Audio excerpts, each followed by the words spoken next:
S, ಹಿಂದಿನ ಸಂಚಿಕೆಯಲ್ಲಿ 2024ರ ಪ್ರಶ್ನೆ ಪತ್ರಿಕೆ 1ರ ಗಣಿತ ಭಾಗವನ್ನು ನೋಡ್ತಾ ಇದ್ದೇವೆ. 104 ಪ್ರಶ್ನೆ ಬಿಡಿಸಿದ್ದೇವೆ. ಈಗ 105ನೇ ಪ್ರಶ್ನೆಯನ್ನು ನೋಡುವಂಥ ಸಮಯ. ಕೊಟ್ಟಿರುವ ಚಿತ್ರದಲ್ಲಿ ಎ ಬಿ ಮತ್ತು ಸಿ ಡಿ ಸರಳ ರೇಖೆಗಳು ಪಿ ಬಿಂದುವಿನಲ್ಲಿ ಪರಸ್ಪರ ಛೇದಿಸಿವೆ.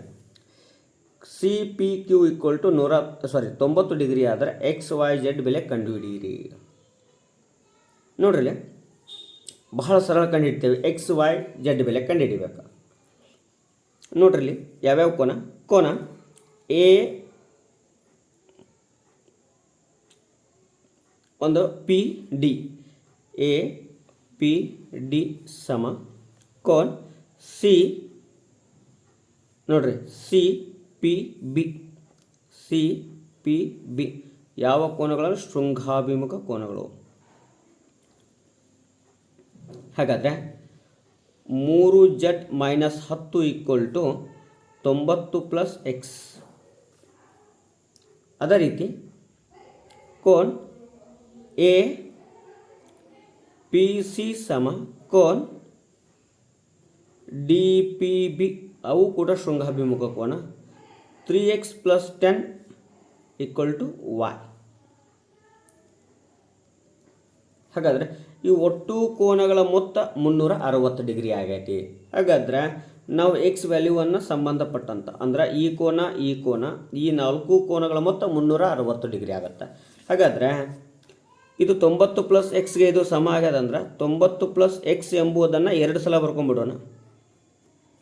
ವಾಯ್ಗೆ ಇದು ಸಮ ಆಗ್ಯದಪ್ಪ ಅಂದ್ರೆ 3x + 10 2 ಸಲ ಬರ್ಕೊಂಡ್ಬಿಡೋಣ. 4 ಕೋನಗಳ ಮೊತ್ತ = 360 ಡಿಗ್ರಿ. ಒಂದು ಸರ್ಕಲ್ ಆದಂಗೆ ಆಯಿತು. 90 + 90 180, 180 + 20 200. ಹಾಗಾದರೆ 1x 3x ಎಷ್ಟಾಯ್ತು ರೀ? 8x = 360 - 200. 8x = 160. 8 1 8 20. ಸೊ x = ಎಷ್ಟಾಯ್ತು ರೀ? 20 ಆಯಿತು. ಎಕ್ಸ್ ವ್ಯಾಲ್ಯೂ 20 ಆಯಿತು. ಹಾಗಾದರೆ ವಾಯ್ ವ್ಯಾಲ್ಯೂ ಕಂಡುಹಿಡಿಬೋದು. ಏನು? ವಾಯ್ = ಏನೈತಿ? 3x + 10 ಇದೆ. 3 × 20 + 10. 3 × 20 ಅಂದರೆ 60 + 10 = 70. ಹಾಗಾದರೆ ವಾಯ್ ವ್ಯಾಲ್ಯೂ 70 ಆಯಿತು. ಇನ್ನು Z value 3z - 10 = 90 plus X ಇದೆ. 3z = 90 ಪ್ಲಸ್ ಎಕ್ಸ್ ಅಂದರೆ 20, -10 ಕಡೆ ಹೋದರೆ +10 ಆಗುತ್ತೆ. ರೈಟ್. ಸೊ 3z = 120 ಆಯಿತು. 3 1 3 4 0 0. ಸೊ z = ಎಷ್ಟಾಯ್ತು ರೀ? 40 ಡಿಗ್ರಿ.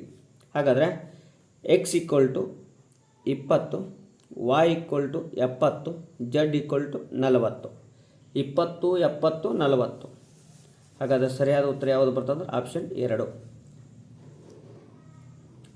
ನೆಕ್ಸ್ಟ್ ಪ್ರಶ್ನೆ ನೋಡೋಣ.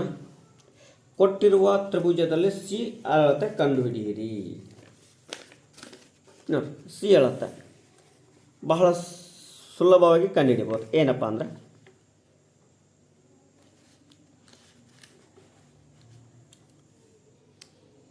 ಕೋನ ಎಕ್ಸ್ ಜೆಡ್ ಪಿ ಸಮ ಕೋನ ವೈ ಜೆಡ್ ಕ್ಯೂ ಶೃಂಗಾಭಿಮುಖ ಕೋನಗಳು. ಹಾಗಾದರೆ 4a + 30 ಡಿಗ್ರಿ = ಈ ಕೋನ ಯಾವ ಕೋನ ಆಯಿತು? ವೈ ಜೆಡ್ ಕ್ಯೂ ಕೋನ ಆಯಿತು. ವೈ ಜೆಡ್ ಕ್ಯೂ ಕೋನ ಆಯಿತು.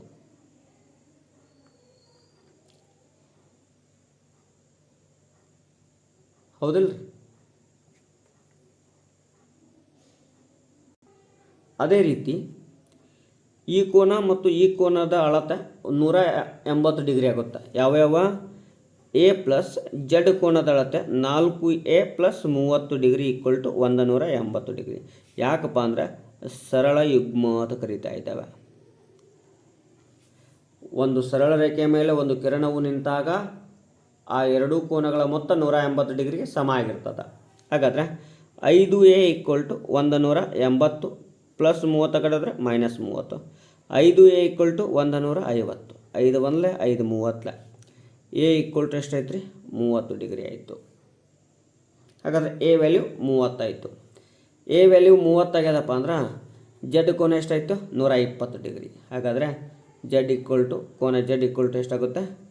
150 ಡಿಗ್ರಿ ಆಗುತ್ತೆ. ಸಾರಿ, 120 ಅಲ್ಲ, 150. ಯಾಕಂದರೆ ಇದು 30 ಆದರೆ 180 ಡಿಗ್ರಿ ಆಗುತ್ತೆ. ಹಾಗಾಗಿ ಇದು 150 ಆಯಿತು.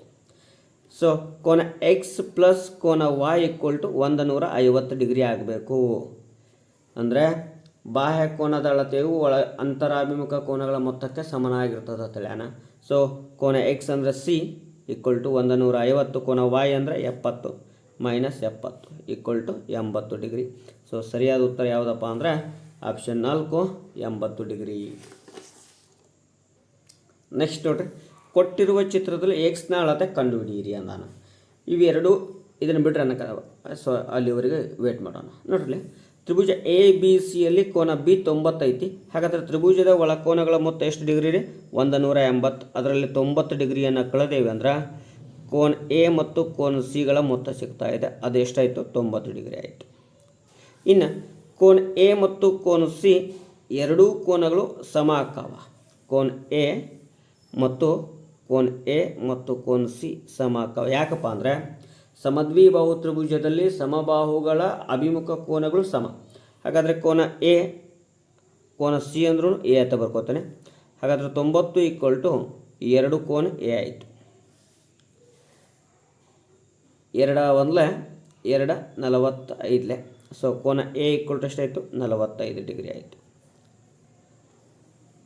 45 ಡಿಗ್ರಿ. ಹಾಗಾದರೆ ನಮಗೆ ಎಕ್ಸ್ ವ್ಯಾಲ್ಯೂ ಬೇಕಾಗುತ್ತೆ. ಅಂದರೆ ಬಾಹ್ಯ ಕೋನವು ಅದರ ಪಾರ್ಶ್ವಕೋನದ ಅಂತರಾಭಿಮುಖ ಅಂದರೆ ಎದುರಿಗಿರುವಂತಹ ಅಭಿಮುಖ ಕೋನಗಳ ಮೊತ್ತಕ್ಕೆ ಸಮ. ಕೋನ ಬಿ 90 ಡಿಗ್ರಿ, ಕೋನ ಎ 45 ಡಿಗ್ರಿ = ಎಷ್ಟಾಯಿತು ಅಂದರೆ 135 ಡಿಗ್ರಿ. ಆಪ್ಷನ್ 1 ಸರಿಯಾದ ಉತ್ತರವಾಗಿದೆ. ಅದೇ ರೀತಿಯಾಗಿ ಸಮಾಂತರ ಚತುರ್ಭುಜ ಎ ಬಿ ಸಿ ಡಿಯಲ್ಲಿ ಕೋನ ಎ ಮತ್ತು ಕೋನ ಬಿಗಳು ಕೋನಾರ್ಧಕಗಳು ಪಿ ಬಿಂದುವಿನಲ್ಲಿ ಸಂಧಿಸಿವೆ. ಎ ಪಿ ಬಿ ಅಳತೆ. ನೋಡ್ರಿ, ಸಮಾಂತರ ಚತುರ್ಭುಜದ ಕೋನಾರ್ಧಕಗಳು ಪರಸ್ಪರ ಒಂದರಲ್ಲೊಂದು ಛೇದಿಸಿದರೆ ಅಲ್ಲಿ ಲಂಬಕೋನ ಉಂಟಾಗುತ್ತವೆ. ಹಾಗಾದರೆ ಸರಿಯಾದ ಉತ್ತರ ಯಾವುದಪ್ಪ ಅಂದರೆ 90 ಡಿಗ್ರಿ. ಸಮಾಂತರ ಚತುರ್ಭುಜದಲ್ಲಿ ರೈಟ್ ಅಂದರೆ ಸಮಾಂತರ ಚತುರ್ಭುಜದ ಕೋನಾರ್ಧಕಗಳು ಪರಸ್ಪರ ಛೇದಿಸಿದಾಗ ಅಲ್ಲಿ ಏನು ಉಂಟಾಗ್ತದೆ? ಆಯತ ಉಂಟಾಗ್ತದೆ. ಆಯತದ ಪ್ರತಿ ಕೋನದ ಅಳತೆ 90 ಡಿಗ್ರಿ ಸಮ ಇರ್ತದೆ. ಹಾಗಾದರೆ ಅದರ ಹೊರಕೋನದ ಅಳತೆ ಕೂಡ 90 ಡಿಗ್ರಿ ಸಮ ಇರ್ತದೆ. ಹೀಗಾಗಿ ಅಲ್ಲಿ 90 ಉಂಟಾಗುತ್ತೆ. ಅದೇ ರೀತಿಯಾಗಿ ಆಯತದ ಕೋನಾರ್ಧಕಗಳನ್ನು ರಚಿಸಿದಾಗ ಅಲ್ಲಿ ಸಮಾಂತರ ಚತುರ್ಭುಜ ಉಂಟಾಗ್ತದೆ. ನೆಕ್ಸ್ಟ್, ಒಂದು ಸಮಾಂತರ ಚತುರ್ಭುಜದ ಎರಡು ಪಾರ್ಶ್ವಕೋನಗಳು ಬಾಹುಗಳ ಅನುಪಾತ 3:5 ಆದರೆ ಸುತ್ತಳತೆ 80 ಸೆಂಟಿಮೀಟರ್ ಮತ್ತು ಸಮಾಂತರ ಚತುರ್ಭುಜದ ಎರಡು ಪಾರ್ಶ್ವಬಾಹುಗಳ ಅಳತೆ ಕಂಡುಹಿಡಿಯಿರಿ. ನೋಡ್ರಿ, ಇದು ಆಯತದ ಸುತ್ತಳತೆ ಸೂತ್ರನ ಹಚ್ಚೋಣ. 3x + 5x = 1 ಎಷ್ಟು ರೀ? 80 ಡಿಗ್ರಿ. 80 ಸೆಂಟಿಮೀಟರ್. ಒಂದು ಇಲ್ಲ ಅಭಿಮುಖ ಬಾಹುಗಳು ಸಮ ಆಗಿರ್ತವೆ. 2 3x 2 5x ಹೀಗೂ ತಗೋಬೋದು. 80 degree. 2 × 3 + 5 8x = 80 centimetre. 2 8 16 x = 80. 16 1 16 5. So x = ಎಷ್ಟು ಬತ್ತು? 5 ಬತ್ತು. ಹಾಗಾದರೆ 3x ಅಂದರೆ 3 × 5 = 15. 5x ಅಂದರೆ 5 × 5 = 25. ಹಾಗಾದರೆ 15 ಮತ್ತು 25 ಹೀಗೂ ಬಿಡಿಸ್ಬೋದು. ಇಲ್ಲ 6x 10x 16x = 80 degree. 16 1 16 5. So x = 5 ಹೀಗೂ ಬಿಡಿಸ್ಬೋದು. ಸೊ ಸರಿಯಾದ ಉತ್ತರ ಯಾವುದು ಅಂದರೆ 15 ಮತ್ತು 25. ನೆಕ್ಸ್ಟ್ ಪ್ರಶ್ನೆ ನೋಡ್ರಿ, ಇವುಗಳಲ್ಲಿ ತಪ್ಪಾದ ಹೇಳಿಕೆ. ಎರಡು ವಿಭಿನ್ನ ರೇಖೆಗಳು ಒಂದಕ್ಕಿಂತ ಹೆಚ್ಚು ಸಾಮಾನ್ಯ ಬಿಂದುಗಳನ್ನು ಹೊಂದಿರುವುದಿಲ್ಲ. ರೈಟ್, ಎರಡು ರೇಖೆ ಅದಾವ ನೋಡ್ರಿ, ಒಂದೇ ಒಂದು ಸಾಮಾನ್ಯ ಬಿಂದು ಹೊಂದಿರ್ತದೆ. ಅವು ಪರಸ್ಪರ ಛೇದಿಸಿದಾಗ ಮಾತ್ರ. ಒಂದು ರೇಖೆಯು ಅಪರಿಮಿತ ಬಿಂದುಗಳನ್ನು ತನ್ನ ಮೇಲೆ ಒಳಗೊಂಡಿದೆ. ಈಗ ಒಂದು ರೇಖೆ ಎಳೆದೇವೆ ಅಂದರೆ ಇದರ ಮೇಲೆ ಅನೇಕ ಬಿಂದುಗಳನ್ನು ಕೂಡಿರ್ತಾ ಇದೆ. ಸರಿ, ಎಲ್ಲ ಲಂಬಕೋನಗಳ ಅಳತೆ ಒಂದಕ್ಕೊಂದು ಸಮ. ಸೊ ಯಾವುದೇ ರೀತಿ ಲಂಬಕೋನ ತೆಗೆದ್ರೂ 90 ಡಿಗ್ರಿಗೆ ಸಮ ಇರಬೇಕು. ಇನ್ನು ಮೂರನೇದು, ಒಂದು ರೇಖಾಖಂಡವು ಪರಿಮಾಣವನ್ನು ಹೊಂದಿರುವುದಿಲ್ಲ. ನೋಡ್ರಿ, ರೇಖಾಖಂಡವು ಪರಿಮಾಣವನ್ನು ಹೊಂದಿರೋಲ್ಲ, ಅಳತೆಯನ್ನು ಹೊಂದಿರಲ್ಲತನ. ಆದರೆ ರೇಖಾಖಂಡವು ನಿರ್ದಿಷ್ಟವಾದ ಅಳತೆಯನ್ನು ಹೊಂದಿರ್ತದ. ಹೀಗಾಗಿ ತಪ್ಪಾದ ಹೇಳಿಕೆ ಅಂದರೆ ಆಪ್ಷನ್ 3. ಇನ್ನು ಕೊಟ್ಟಿರುವ ಚಿತ್ರದಲ್ಲಿ ಕೋನ್ OAP = 25 ಡಿಗ್ರಿ ಮತ್ತು cone OBP = 35 degree. Cone AOB ಅಳತೆ ಕಂಡುಹಿಡಿಯಿರಿ ಅಂತ ಹೇಳ್ತಿದ್ದಾನೆ. ಹಾಗಾದರೆ ಕೋನ್ AOB ಅಳತೆಯನ್ನು ನಾವು ಏನು ಮಾಡಬೇಕು, ಕಂಡುಹಿಡಿಯೋಣ. ಹೇಗೆ, ಒಂದು ಸ್ವಲ್ಪ ಇನ್ನೊಂದು ಬಾಹುವನ್ನು ವೃದ್ಧಿಸ್ಕೋತೇನೆ ನೋಡ್ರಿ. ರೈಟ್. ಹಾಗಾದರೆ OA, OP ಮತ್ತು OB ಒಂದೇ ವೃತ್ತದ ತ್ರಿಜ್ಯಗಳು ಸಮ. ಹಾಗಾದರೆ ಇದು 25 ಆಗಿದೆ ಅಂದರೆ ಇದು 25. ಸಮಬಾಹುಗಳ ಅಭಿಮುಖ ಕೋನಗಳು ಏನಾಗಿರ್ತಾವೆ, ಸಮ ಆಗಿರ್ತಾವೆ. ಇದು 35. 25 + 35 = ಎಷ್ಟು ಡಿಗ್ರಿ ಆಯಿತು, 60 ಡಿಗ್ರಿ ಆಯಿತು. ಹಾಗಾದರೆ ಇಲ್ಲಿ ಹೇಳ್ತಾನೆ ಕೇಂದ್ರ ಕೋನ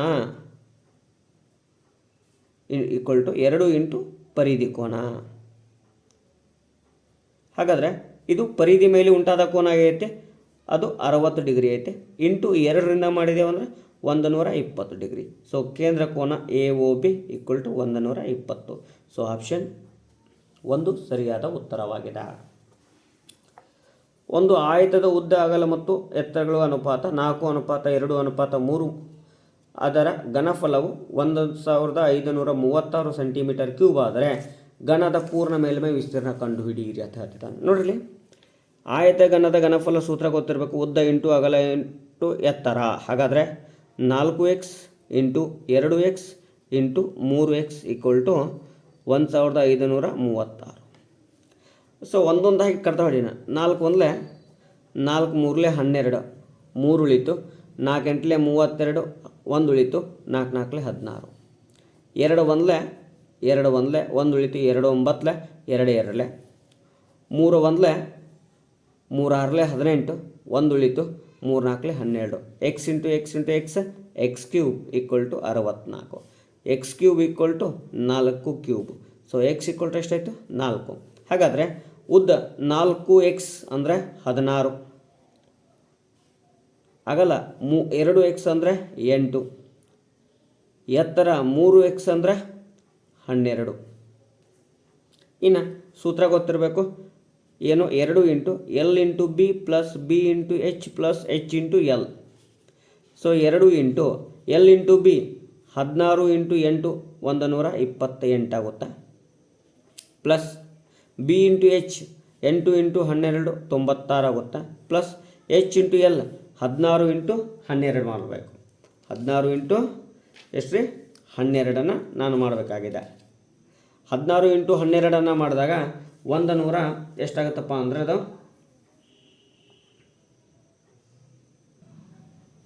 192 ಆಗುತ್ತೆ. ಸೊ 2 × ಇವು 3 ಕೂಡಿಸಿದಾಗ ಎಷ್ಟಾಗತ್ತಪ್ಪ ಅಂದ್ರೆ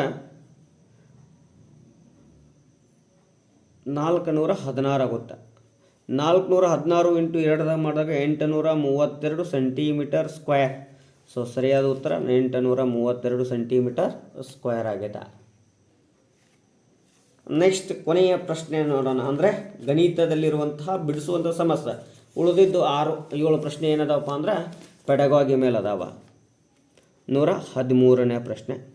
ಒಂದು ಗೋಳದ ಘನಫಲವು 288 ಪೈ ಸೆಂಟಿಮೀಟರ್ ಕ್ಯೂಬ್. ಹಾಗಾದರೆ ಗೋಳದ ಮೇಲ್ಮೈ ವಿಸ್ತೀರ್ಣ ನೋಡ್ರಿ 88 ಪೈ. ಗೋಳದ ಘನಫಲ ಸೂತ್ರ 4/3 pi R cube. Pi cancel. 288 × 3 ಭಾಗಲೇ 4 = R cube. 4 1 4 1 28, 4 2 8. So 72 × 3 = R cube. 3 2 6, 3 1 21 = R cube. So 216 cube ರೂಪದಲ್ಲಿ ಬರೆದಾಗ 6 cube = R cube. Cube cancel ಮಾಡಿದ್ರೆ 6 = 6 ಆಯಿತು. ಇನ್ನು ಪೂರ್ಣ ಮೇಲ್ಮೈ ಸೂತ್ರ ಏನೈತಿ, ಸೂತ್ರ 4πr². ಸೊ 4πr ಅಂದರೆ 6 × 6. 4 ಇಂಟು ಪೈ ಅಂದರೆ ಪೈ ಹಾಗೆ ಇಟ್ಕೊಳ್ಳೋಣ. 6 36 ಪೈ. 36 ಇಂಟು 4ರಿಂದ ಗುಣಾಕಾರ ಮಾಡಿದಾಗ 144 pi centimetre square. So option 1 ಸರಿಯಾದ ಉತ್ತರವಾಗಿದೆ.